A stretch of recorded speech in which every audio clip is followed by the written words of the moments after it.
मन मंदिरा गजर भक्तीचा.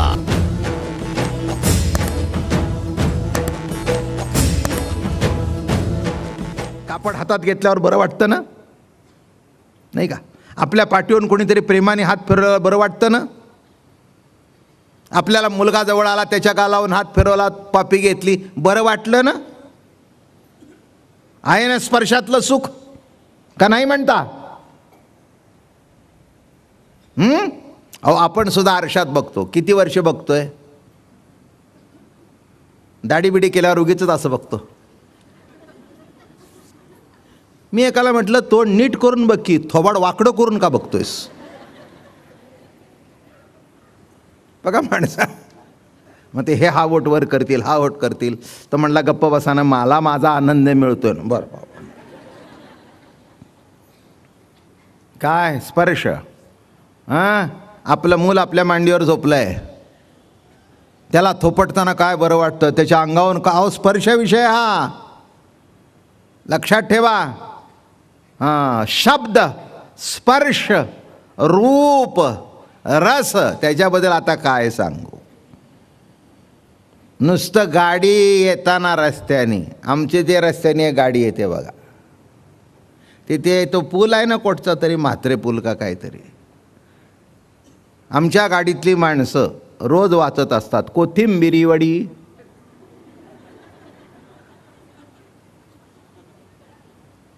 मगाशीच वाचलं, आणखीन काय विसरलो मी. काहीतरी काय रोज नवीन काहीतरी बोर्ड लागतं बरं का. अमकी वडी, तमकी वडी, हां इडली, असं ते बोर्ड लागतं. गाडी थांबवून खाता तर येत नाही, पण गाडी पुढे जाता जाता आमच्या गाडीतली मंडळी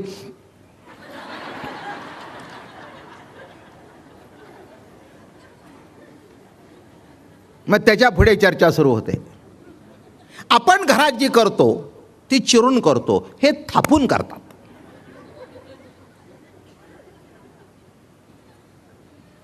माझं बोलणं कळलं का? रस म्हणजे बोर्ड बघून जर चिळकांडी उडते, ते बघा तो आमचा तो पोरका खुर्चीवरचाच उठला. तो बघा आत्ता तुम्ही बघितला, तो एकदम उठून उभा राहिला. कळलं का विषयाचा रस काय आहे?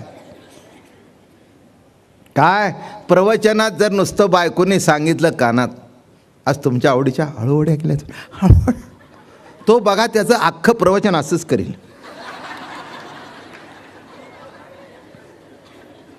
मी म्हटलं असं का करतोयस? तो म्हटला बायकोने हळूहळू गेले.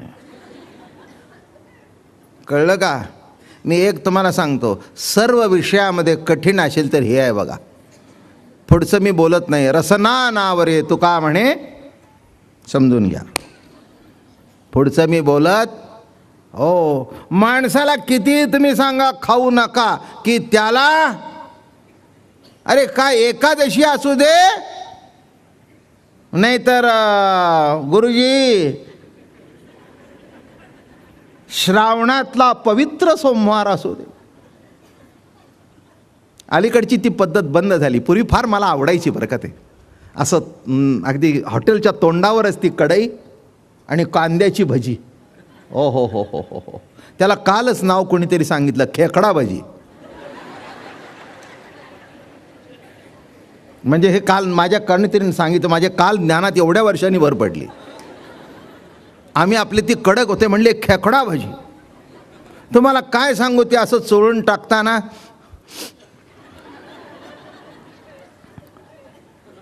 अरे मी म्हटलं किती फुटावरून इथे तोंडाला पाणी सुटतंय. ते म्हणले मी तरी काय करू बघ. हां, म्हणून ज्याला हे आवरता आलं ते सगळी इंद्रिय आवरतो. कारण याच्यातून काम, क्रोध, लोभ, दंभ, मत्सर हे विकार निर्माण होतात. पहिल्यांदा कंट्रोल कशावर पाहिजे? जी म्हणत नाही एकादशी आहे, जी म्हणत नाही गुरुवार आहे, जी रसना म्हणत नाही सोमवार आहे, ते नाक इतकं आहे ते गेलं की काय वास चांगला आहे हो. काही वेळेला गंमत घडते अप्पा तुमच्याकडे, आमशेला काय मला माहीत नाही. काही माणसं शनिवार करतात, काही आपल्या घरात सोमवार करतात, काही गुरुवार करतात. आणि काही न करणारी असतात आमच्यासारखे. तुम्ही म्हणाला मला महाराज परमार्थ करता, काय करता? मी फक्त पांडुरंगाची एक एकादशी करतो, हे सोडून दुसरं काहीही करत नाही. लक्ष इकडे तिकडे विचलित व्हायचं काही गरज नाही. एकादशी नुसती करत नाही, दर एकादशीला कीर्तन असतं, भजन असतं, रोजचंच चालू असतं. एकाची दशा कळल्यानंतर आपल्या आयुष्याची दशा का करून घ्या?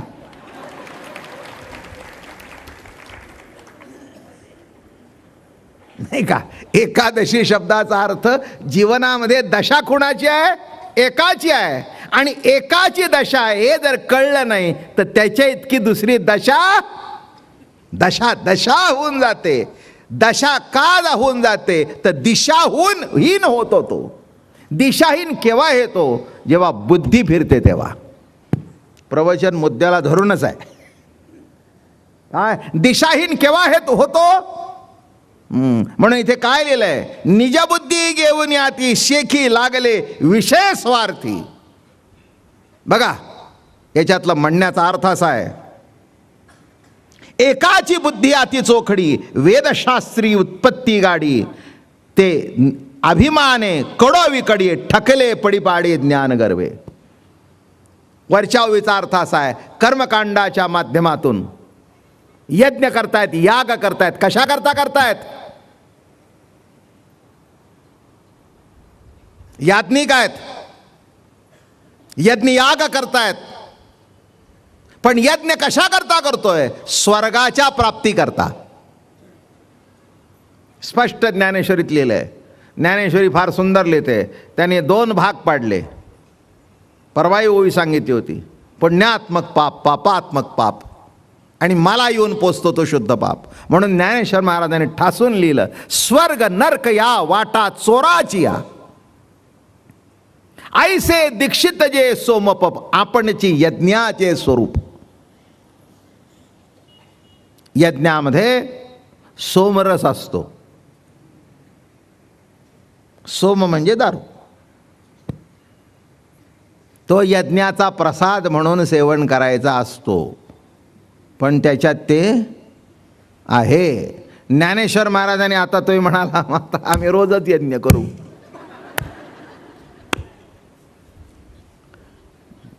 नाही, तसं नाही आहे ते. हे सगळं हे अशामुळेच झालंय, सगळ्या ज्या भानगडी झाल्यात त्या. एकाला म्हटलं, अहो तुम्ही खाता? अहो खाता म्हणून काय म्हणला? यज्ञात जो बळी जातात त्याचा जर प्रसाद घेतला तर आम्ही रोज चूल पेटवतो आणि यज्ञ करतो आणि खातो. हे जे गोंधळ झाले ते इथेच गोंधळ झालेत सगळे. लक्षात घ्या होई. शेखी लागले विषय स्वार्थी.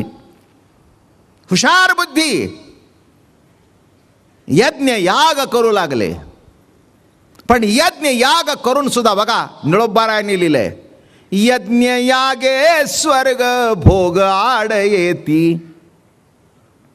काय लिहिलंय? यज्ञ यागे स्वर्ग भोग आड येती, करिता तपे काम क्रोध खवळती. या ओळीला धरूनच आहे.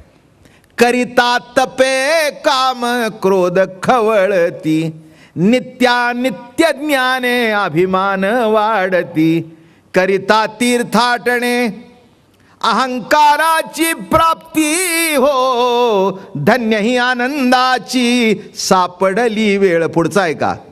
तेने संत सज्जन भेटले कृपाळ, त्यानी फेडी याला बुद्धीचा हो मळ.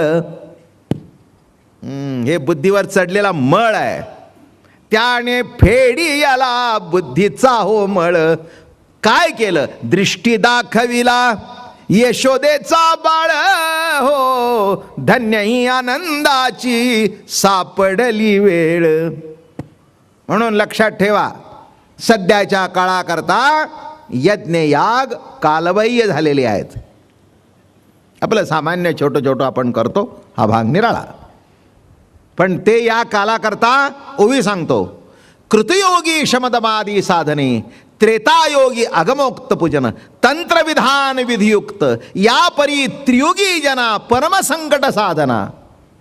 मग कलियुगी काय करावं? कलियुगी करावे हरीचे चिंतन.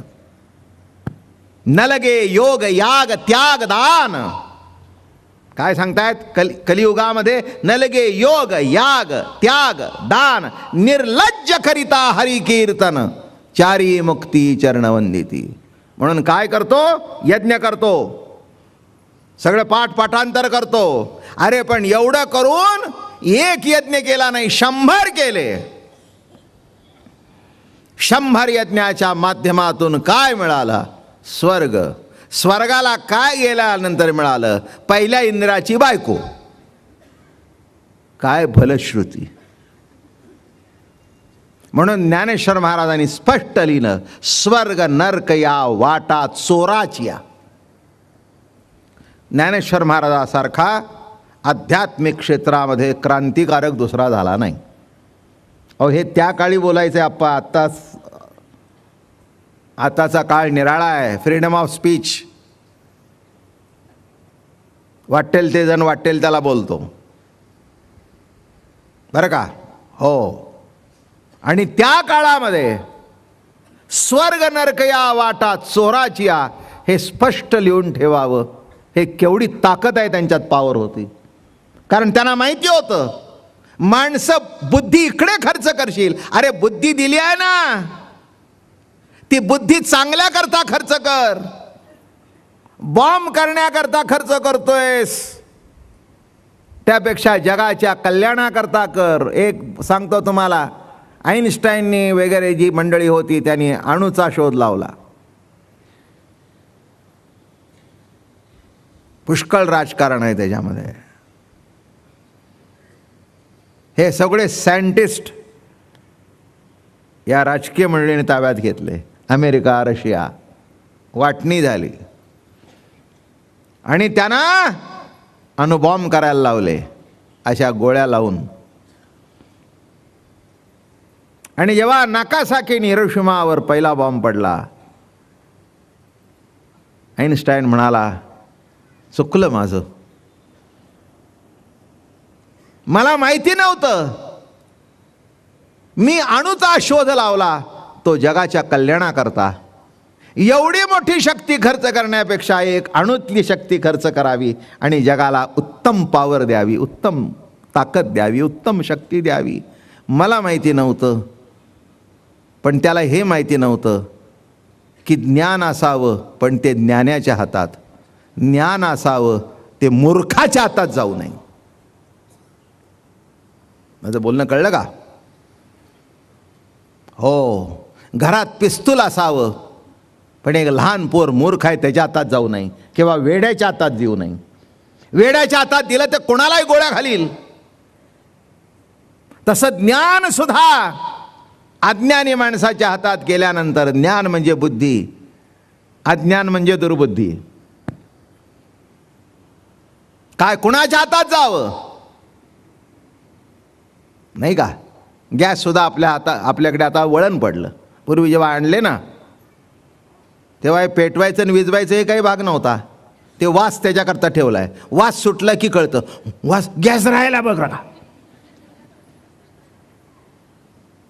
हो, ज्यांना काही कळत नाही ना त्यांना तेही कळत नाही काय. आणि मग शहाणे असतात, मग ते विजवायला जाते. ते म्हणले विजू नंतर काढी, नंतर काहीतरी होईल, खिडक्या उघड, बाहेर जाऊ दे, बाहेर जाऊ दे.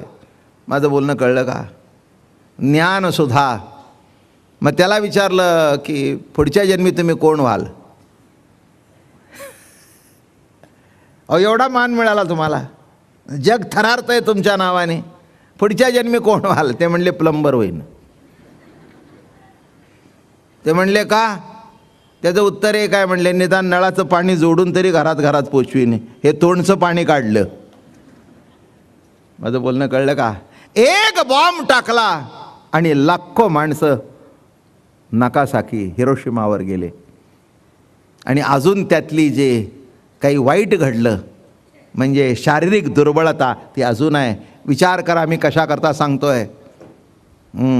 एक बुद्धिमंत होती, ती बुद्धी कुठे वापरली? अरे नको तिथे वापरली. नको तिथे वापरल्यानंतर ती बुद्धी, लक्षात घ्या, चांगल्या ठिकाणीच बुद्धी वापरा. काय? त्या बुद्धीला वळण पाहिजे. महाराजांनी एका ठिकाणी म्हटलं, बुद्धीचं वैभव कशात आहे? हरिपाठ. बुद्धीचे वैभव अन्य नाही तुझे, एका केशवराजे सकळ सिद्धी. बुद्धीचं वैभव कशात आहे? तर ज्यांनी बुद्धी प्रगट केली त्या परमात्म्याला जाणण्यात बुद्धीचं वैभव आहे. पण ती बुद्धी त्याने कुठे लावली?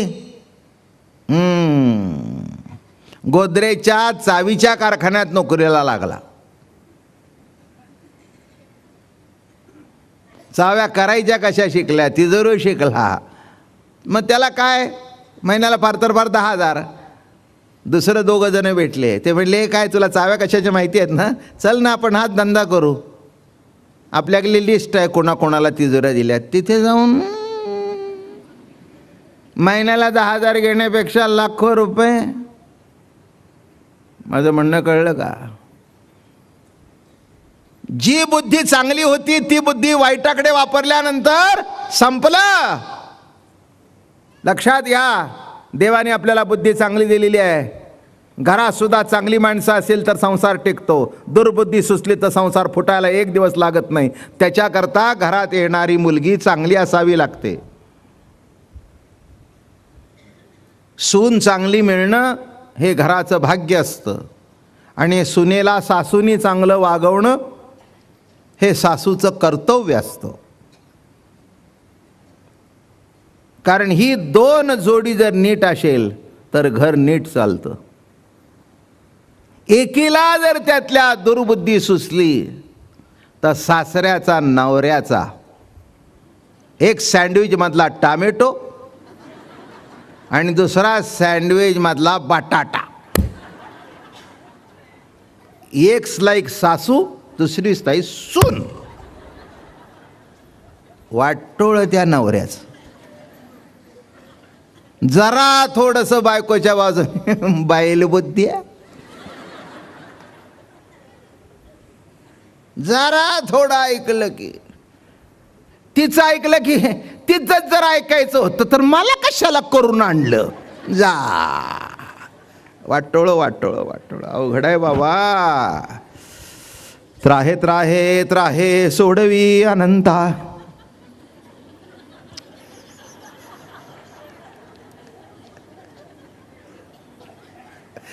माणसं किती खुश आहेत बघा.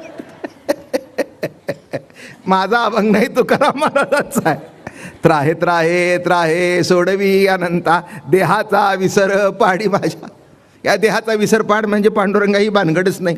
इकडे ओढतंय का तिकडे ओढतंय, याचं ऐकायचं का तिकडे ऐकायचं. लक्षात ठेवा, संसार नीट चालण्याकरता जर घरातल्या माणसांची बुद्धी नीट लागते, प्रगल्भ बुद्धी लागते. एक लक्षात ठेवा, उत्तराला उत्तर देता आलं म्हणजे बुद्धी चांगली असं समजू नका. जी बुद्धीचा उत्तर तोंडातून काय प्रगट व्हावं याच्यावर कंट्रोल असेल तीच बुद्धी चांगली. उगीच आलं तोंडाला फाड फाड फाड फाड फाड फाड. अहो ते कुणाला बोलता येतं? त्याच्यात काय, मी तर बोलका पंडितच आहे. तुम्ही वेडवाकडं बोला आणि सरळ बोला. तुम्ही बोलाल त्याच्या नाही 100 पोटलं बोलत तर नाव बाबा महाराज नाही. पण लक्षात ठेवा, प्रत्येक शब्द बोलताना तोलून मापून बोलावा. व्यवहार असू दे नाही तर कोणीही असू दे, नाही का. आणि योग्य तोलून मापून जे शब्द बोलतात ना त्यांचीच किंमत गावात राहते. बाकी समोर घाबरतात, मागे जाऊन शिव्या दिल्याशिवाय राहत. माणसं म्हणतात आम्हाला शिव्याची परवानगी नाही. बरं आहे, तुम्हाला काहीच शिवत नाही, त्याला आम्ही तरी काय करावं. माझं बोलणं नीट लक्षात घ्या, हे वर्म आहे.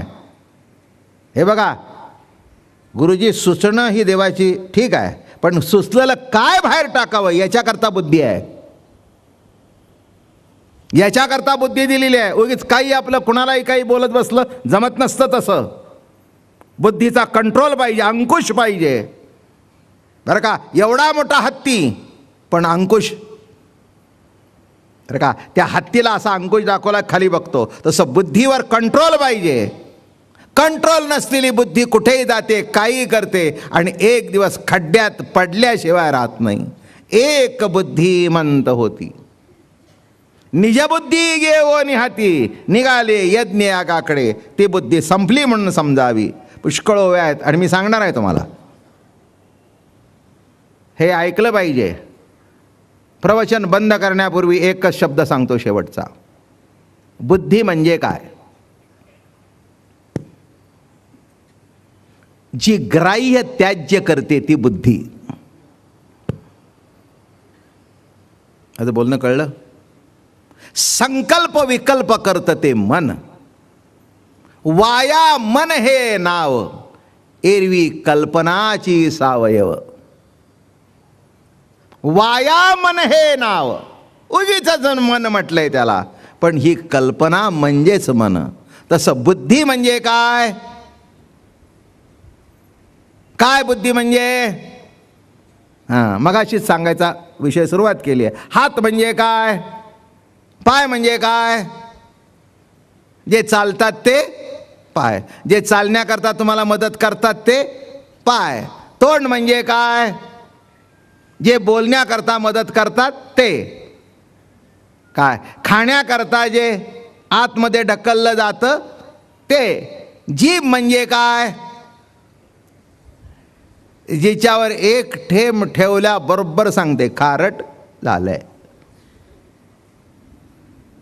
डबल साखर टाकलीस काय ग? जीभ. जीभ ही जाणीव आहे तिथे. लक्षात ठेवा, ही इंद्रिय आहेत. तसं बुद्धी म्हणजे काय? जी ग्राह्य त्याज्य करते ती बुद्धी. पुंडली गौरदेव हरी विठ्ठल. श्री ज्ञानदेव तुकाराम विठ्ठल विठ्ठल विठ्ठल विठ्ठल विठ्ठल. मन मंदिरा गजर भक्तीचा.